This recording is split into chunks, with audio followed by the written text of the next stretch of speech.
Well, hello and welcome. Thank you so much for stopping by. Really means a lot to have you on board. You're at the Five Forks. I'm your host, and my name is Barry. Here at the Five Forks, we discuss topics of interest for the newly retired, those about to retire, and some topics for those that might have been retired for some time. I hope that these things that we discuss will be informative and entertaining, and I hope you check in each week to see what's new. So come along for the ride. Let's get started. Here's today's episode. Hello, folks. Once again, thank you so much for being here. I really do appreciate it, and I'm glad to be back here recording. I had to take some time off. It's been about a couple of weeks that I've had no voice.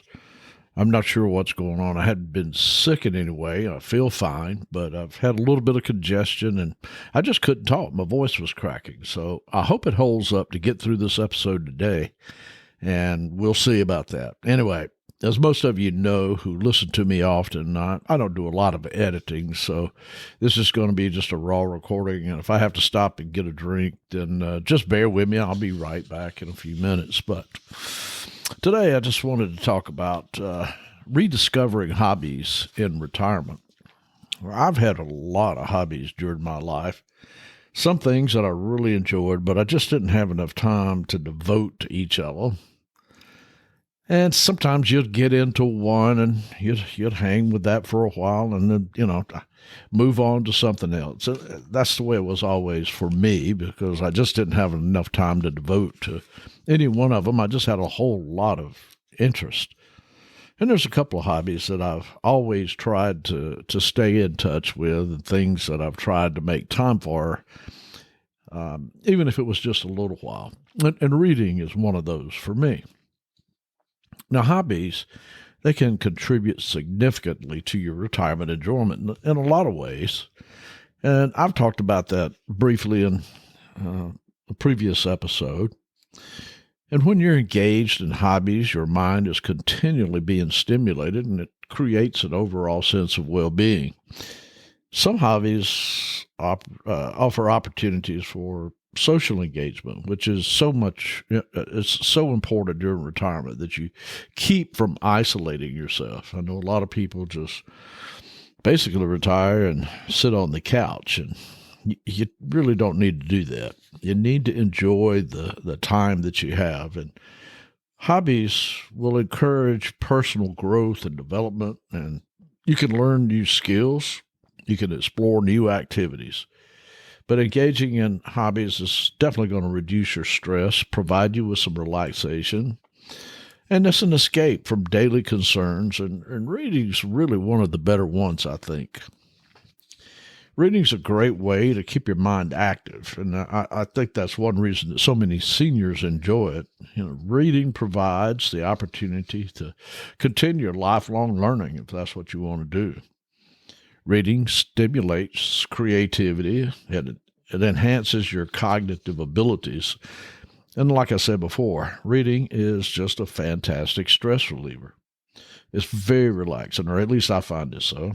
And reading can provide you with entertainment, and it allows for you to have a place where you escape from boredom. A lot of people are really bored in retirement.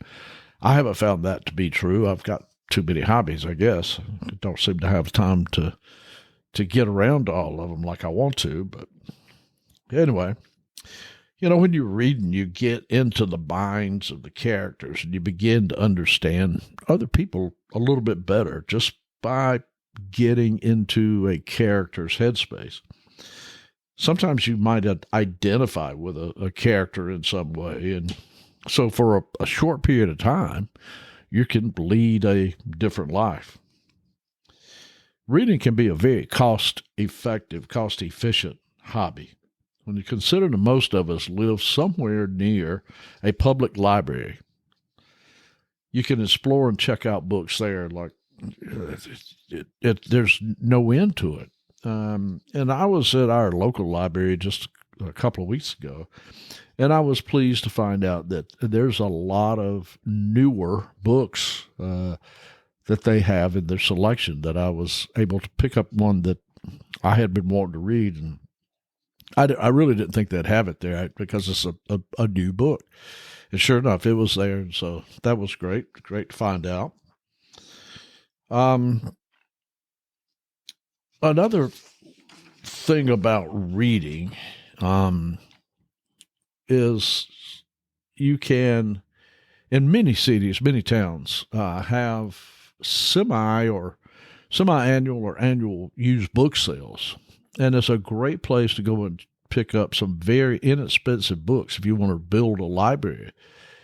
And last year in our particular neighborhood, the one I live in, we had a summer book swap, which was pretty cool. And a lot of us donated books that we had sitting around and added them to the collection.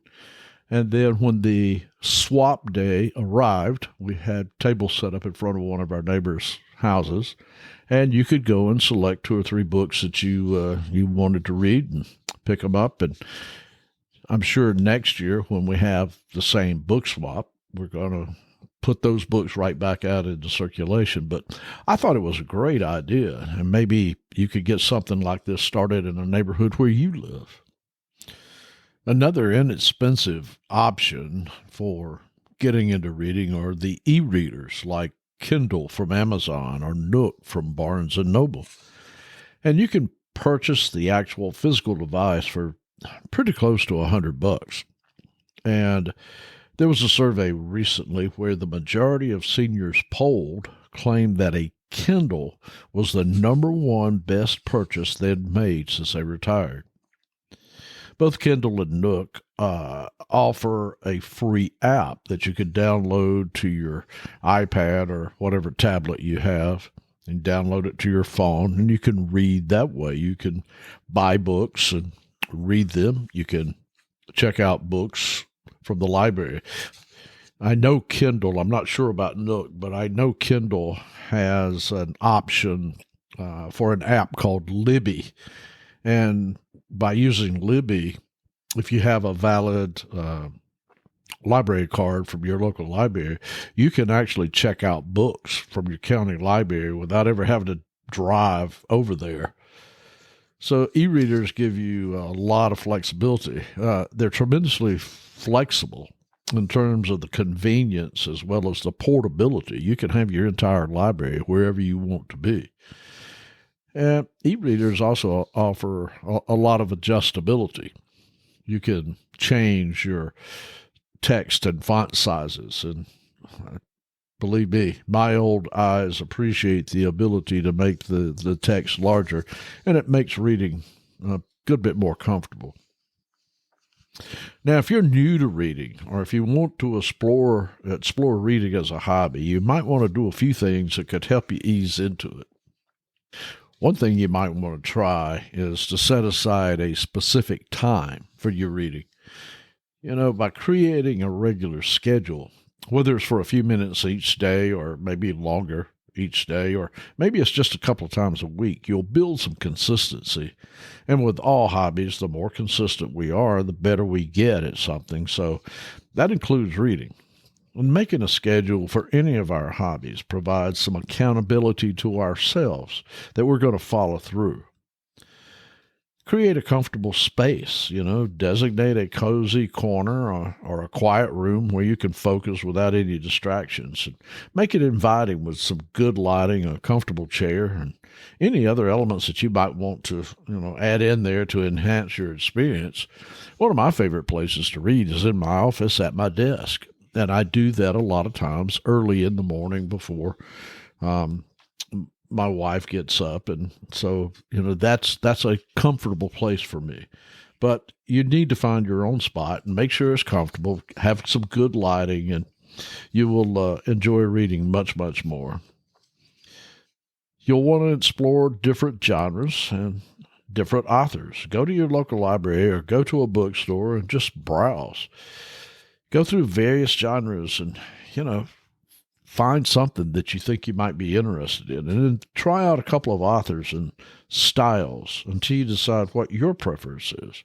Just do a little exploration, and you're going to be pleasantly surprised at what you decide on, what you decide is your preference and your reading style and the things that you're interested in.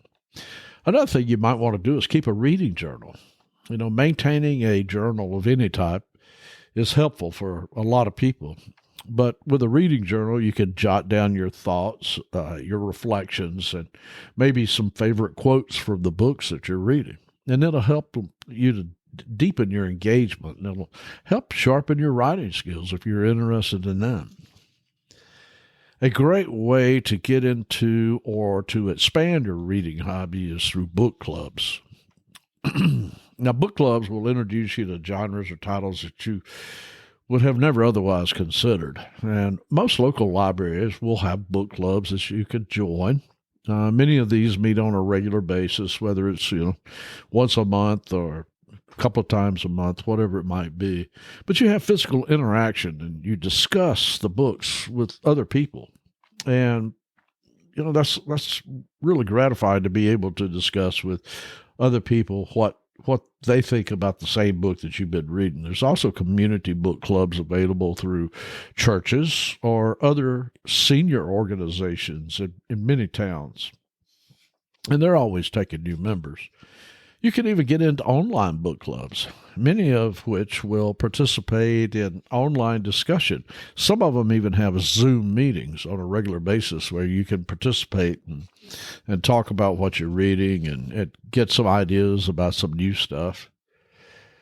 There's a couple of sites you might want to take a look at. One of them's very simple. It's just called bookclubs.com. Another one that I've looked at is onlinebookclub.org. Now, I think both of these are free to sign up with your email, and you can go through, browse, see if it's a fit for you or not. You can find groups for discussion on just about all the social media platforms like Facebook, Reddit, or Goodreads. Any of these are a great way to analyze and discuss themes, characters, and plots, and it just enhances our critical thinking. And that's one of the great things about a reading is it keeps our mind sharp. And when you're talking to other people, you get a different perspective when you're exposed to others and how they interpreted the same material, just like I said before. Now, I've also found, and I enjoy following a few creators on YouTube's BookTube channels. Just recently found out that there was such a thing as a BookTube. But on BookTube, there are a ton of folks who have BookTube channels whereby they discuss what they're reading. They offer some suggestions on authors you might want to check out. You'll get some book recommendations and discover maybe a genre that you weren't particularly interested in before. You'll get an introduction to books that you might not have never looked at without some kind of exposure like that. I've been real pleased with a couple of the recommendations that I got through BookTube, and they just turned out to be exceptional. I really enjoyed them, and stuff I've never thought about, authors I didn't know about, book titles I'd never heard of. So it's worked out good for me. I enjoy it. And you might want to spend some time exploring this as well as, any other way that you can find material to read. Now, I've been a reader for my entire life, off and on. I've done more reading at times and less at others. But since I've retired, I have really enjoyed having the time to read as much as I like. And like I said, I can read late into the night if I want to. I don't have to worry about getting up the next day and being sharp at work. On other days, I can start reading very early in the morning. Like I said, my desk before my wife gets up. I'll sit here, open up the blinds and watch the sunrise with a cup of coffee and continue to read. That's one of my most favorite times. But, I don't let that keep me from sitting on the porch on a warm afternoon with a book. It's just, I've got the time now, and I can do what I want when I want. So I'm taking full advantage of it. The only difficulty I really have found is I just don't know how to split my time between all my other hobbies. It's a tough job, don't you think? I recently read a blog article by a lady named Laura Grace Weldon, And she's a writer, she's a poet and editor. And in her article, she was talking about taking up reading as a child. And she said that she'd go to the library and she'd pick up all the books she could carry. And then she just couldn't wait for the power of the story to overtake her. I remember those days when I was young. When I was a kid, I started reading, and I remember that feeling of a story just overtaking you. You're just completely absorbed in it. And I still get that feeling to this day. You know, when I was a kid, I'd spend lots of time in our school library. I'd love the smell of the books, new and the old. And I still get that feeling when I walk into a library or a bookstore today. I'm still just I'm overcome with the feeling of I don't know. It's just a enjoyment for me. And one thing I talked about in another episode, just briefly, but my parents, and especially my dad's influence on my reading. I've always been thankful to my parents for buying a complete set of the World Book Encyclopedia for myself and my sister.